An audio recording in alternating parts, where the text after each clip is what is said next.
ndryshe nga herë tjera, këtë radhë është një garë e cila kërkon angazhim më të madh, pasi listat janë të hapura për pjesën më të madhe, kështu që 37 deputet në qarkun e Tiranës kandidojnë për të marrë votat maksimale. Kështu që kjo është specifika e para, dhe e dyta që e bën specifike këtë garë është që ne vim te ky mandat pasi kemi qeverisur për 3 mandata rreshtë, dhe kjo kërkon edhe një farë angazhimi dhe një farë përgjegjësie për të përgjigjur përpara qytetarëve çka është arritur dhe çfarë do arrijë.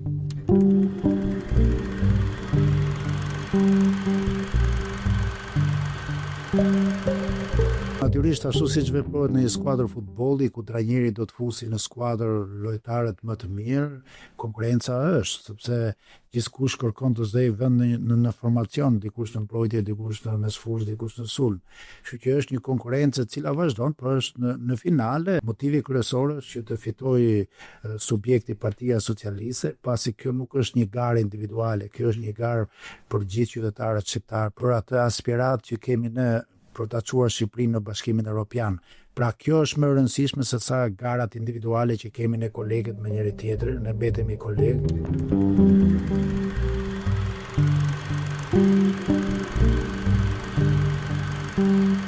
Në fakt, gara me kundërshtarin është një garë disi e habitshme, pasi ne në terren për hir të vërtetës nuk është se po shohim kundërshtar të cilët shpalosin me alternativa dhe të binin qytetarët.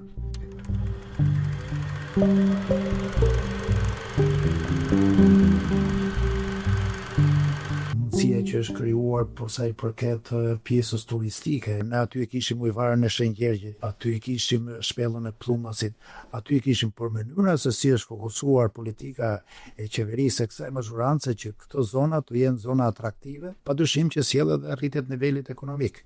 Ka vështirësi tjera për sa i përket mënyrës legalizimeve, mënyrës marrjes së certifikatave të banesave të vjetra, janë probleme të cilët në mënyrë graduale po japin impakte pozitive. Dhe e fundit është për sa i përket mënyrës dhe suportit që duhet i jepet pjesës fuqësore dhe blegtorale, pasi nevojat e qytetit e zonave për qark e këtyre bujtinave, resortave që janë krijuar kanë nevojë për produkte të freskëta bio.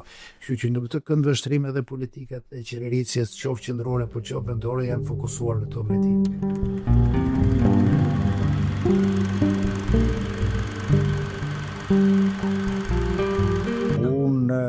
Jam banor i zonës së Dajtit, historikisht, tradicionalisht, jetoj me familjen time, me bashkëshortën, me 2 djemtë e mi, me nënën time, dhe jemi të gjithë në të njëjtën vend, në të njëjtën zonë. Nëse një banor do e ketë vështirë për të trokitur një kolegu im i cili banon në një apartament, apo do shtypja ashensorin, do ketë mundësinë e kontaktit, tek mua më gjen tek shtëpia ime, tek porta ime, për mundësinë për t'i dhënë zgjidhje. Nuk është të thënë që në gjitha rastet ne ja kemi dhënë zgjidhje, sepse për ato mundësi që kemi, ama kontaktin dhe për dëgjuar hallat dhe problemet e tyre ne kemi pasur ndër vite. Nuk është se kam devijuar, unë po të njëjtën banesë kam ndër vite dhe po të njëjtën numër telefoni.